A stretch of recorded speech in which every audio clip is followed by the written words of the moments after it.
So in light of the brand new announcement from Nintendo early yesterday morning that Animal Crossing is receiving both a free game update that is substantial with new content in addition to a Nintendo Switch 2 edition of the game, it has me realizing that Nintendo is doing something very weird in this console generation that I don't think we've seen them do up to this point in history, and that is taking their big Switch 1 library of games and legitimately breathing new life into them with Switch 2 editions and free content updates. And I think that this is going to be something that actually splits the Nintendo fan base on whether or not you want to see more of this kind of stuff, or if you think this is Nintendo kind of artificially extending the lifespan of games that were big sellers. And maybe this is kind of giving us the warning signs that we're going to be waiting for quite a bit longer as you talk about game developments taking longer than ever before, the budget's ballooning to new numbers,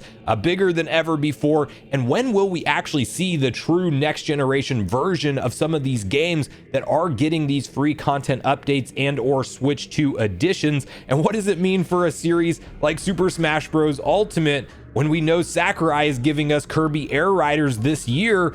But when are we going to get anything in relation to Smash Bros? And might it just be another big Switch 2 edition upgrade and some new content baked into Smash Bros. Ultimate, and that's all we get for the foreseeable future in the Switch 2 generation? So I have a lot of thoughts on this. I also want to highlight what was added and changed and what you need to know about the Animal Crossing Switch 2 edition, and actually the cheapest upgrade pack we've seen Nintendo offer so far, and also a pretty substantial free content update to the game. So we'll break down all of this information and discuss what it really means for the future of Switch 2 games. But before we do, make sure you like, subscribe, and turn on your bell notification to join Sunbro Nation if you're new here. And we're going to first kick this off over at Nintendo's official news blog post website, where they have the details on what they announced with the Switch 2 edition for Animal Crossing. And then I want to dovetail this into what we've seen so far in terms of Switch 2 edition, and might we see more of them for the big hits for the Switch 1 library, and what it really means for this cross-generational period that we're seeing Nintendo navigate for the Switch 2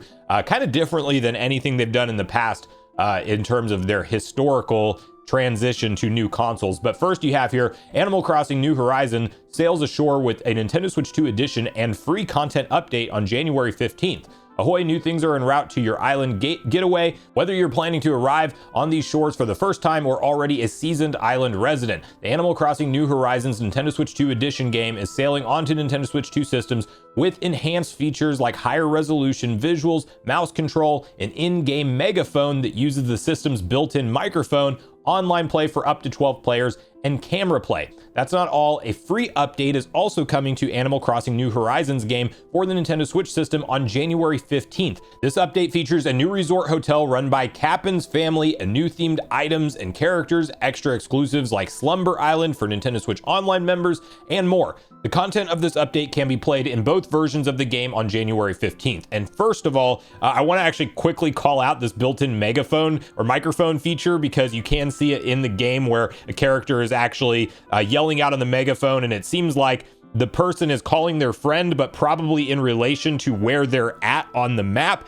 And I don't know if you guys remember, but we talked about like a proximity voice chat patent from Nintendo quite a ways back, and that's the first thing that triggered in my mind when I saw that feature added in there. It does seem like if you're on the island with friends, you're going to be able to talk into your Switch 2 and actually have them hear you, and maybe they can hear you clearer the closer you are to them in proximity wise compared to not. So that was kind of an interesting thing, up to 12 players online, camera play and all that. But I did want to call out, Nintendo has a lot of new content baked in, and surprisingly, whereas every other Switch 2 edition game we've seen so far does the new content as part of a DLC pack for something like $20. You think about Mario Party Jamboree TV, you think about Kirby and the Star-Crossed Worlds. Well, Nintendo's kind of doing the reverse thing this time and actually giving you most all of the big content updates behind the free update pack that anybody can play if you own this game. And they're actually doing just the resolution upgrade, the enhancements to the visuals and mouse controls and in-game megaphone and all that stuff that just uses Switch 2 technology.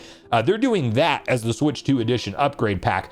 Furthermore, I do want to highlight some of the actual kind of specifications and price point of this, because this is actually not a bad deal if you compare it on the surface to other Switch 2 edition upgrades that we've seen so far. So improved resolution, 4K and TV mode, mouse controls with the right Joy-Con 2 controller to decorate indoors, create custom designs, and even compose handwritten bulletin board messages.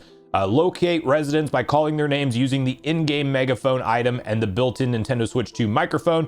Join 12-player sessions for online play if everyone is playing the Nintendo Switch 2 edition. Play with friends via camera play, connect a compatible USB-C camera, or USB camera rather, sold separately, and see their reactions in game while exploring your island together. Now, here's the price point. Nintendo Switch 2 players can purchase the digital or physical versions of the game, of the Nintendo Switch 2 edition game when it launches on January 15th, so you will have a brand new case available for Switch 2 collectors out there. If you want Animal Crossing and you want to double dip and pick it up with Switch 2 edition, you can get the physical edition. But $64.99, strange price point for Nintendo, right? Well, they are just doing the upgrade pack price plus the base game price. So not inflating it any further. It's also not going on sale or anything like that, obviously, but the upgrade pack will be available individually for $4.99, which is actually the cheapest Switch 2 upgrade pack we've seen so far. Granted, we have seen some Switch 2 editions truly be free in terms of their upgrade, but the bigger games like the Zelda Tears of the Kingdom, Breath of the Wild, you had to get those at $10 a pop for the enhanced resolution and everything. And when it's been larger DLC content, we've seen them so far sold at $20 each for the DLC pack, and then that just kind of is locked in with the Switch 2 visual upgrades. Now, I would like to note that it says 4K 30. I assumed they would have upgraded to 60 FPS.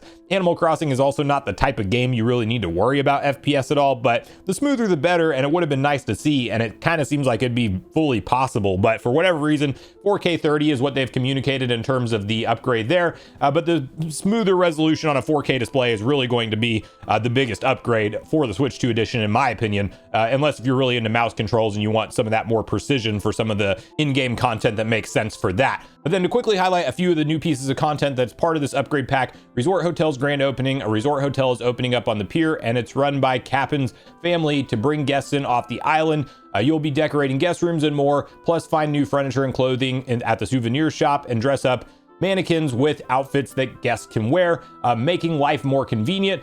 Want a fresh start? Resetti is on hand with a convenient reset service to tidy up your island. Additionally, you can now upgrade your home storage to hold 9,000 items and store trees, shrubs, and flowers there too. Slumber Island, players play with a Nintendo Switch Online membership, can design and save up to 3 islands and play with friends online. Select the size and layout of the island, build and design it collaboratively, access your inventory and decorate, plus invite residents from your home island. A really cool like co-op design your island type of mode that they're baking into this entirely, all part of the free content update.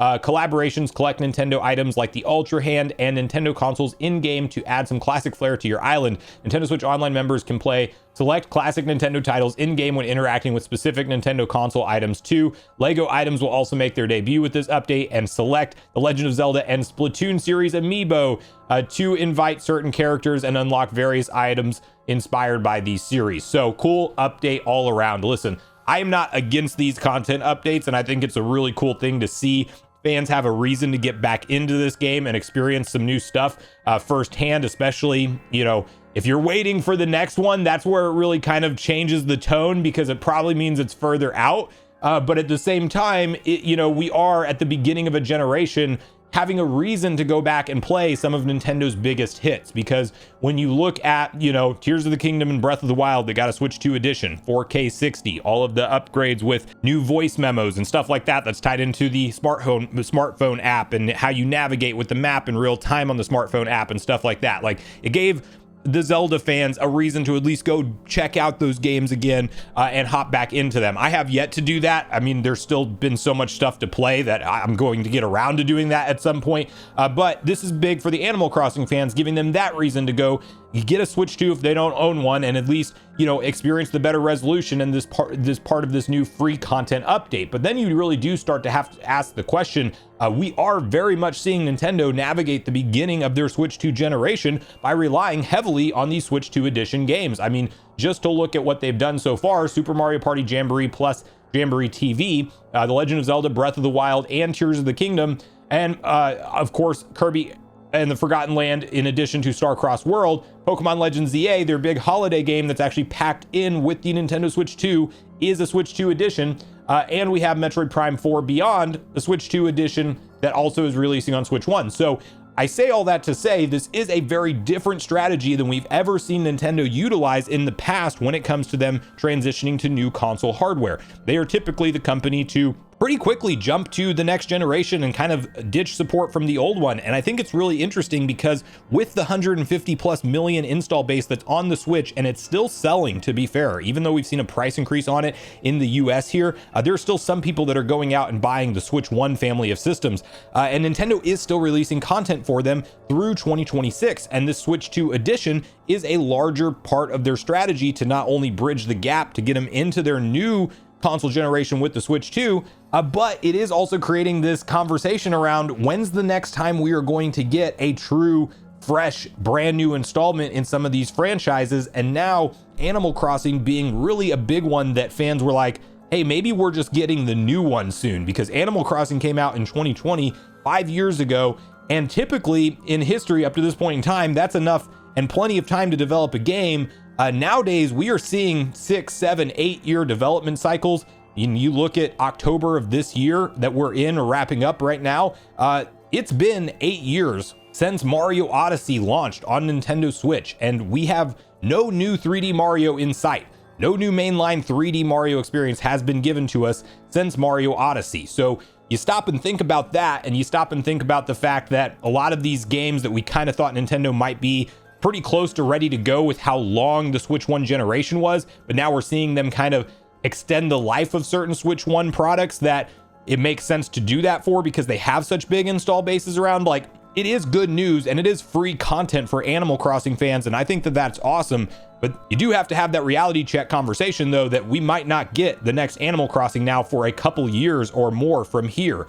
And that is kind of the more scary end of this, because you think about a franchise like Smash Bros. And you kind of honestly wonder, where do they go from Ultimate? Because the character roster is so great. It literally still holds up and plays like mechanically perfect to this day. So where do they go from there to, is it a reboot of the franchise? Do they not have all the same characters? Because Sakurai was pretty clear that this was like a once in a lifetime accomplishment to get the kind of franchise support that he got into Smash Ultimate.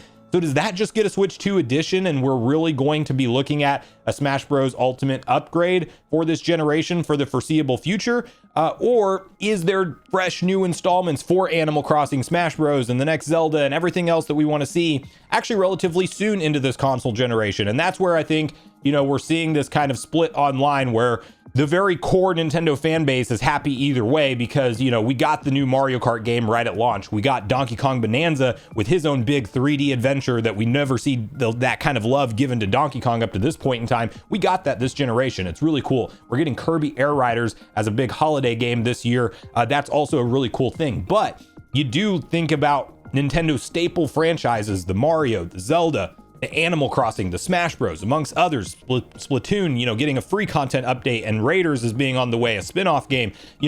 We do not have the traditional lineup around the launch window of this console, and the question is just going to become, how long are we going to wait until we get the next actual major installments in these franchises? And listen, this is new. It's different than anything Nintendo's done before, but I'm also not completely opposed to it as long as it does not completely replace their once per month software lineup launch schedule that we've kind of become accustomed to. Obviously, they skip a month every now and then, but in general, you can expect one first party published piece of software per month to hit for the Nintendo Switch and Switch 2 generation so far. And if we stick loosely to that and these content updates are in addition to it and not in place of, I think it's a good news thing all around. Like, we know this is going to come out January 15th for the new Animal Crossing free update.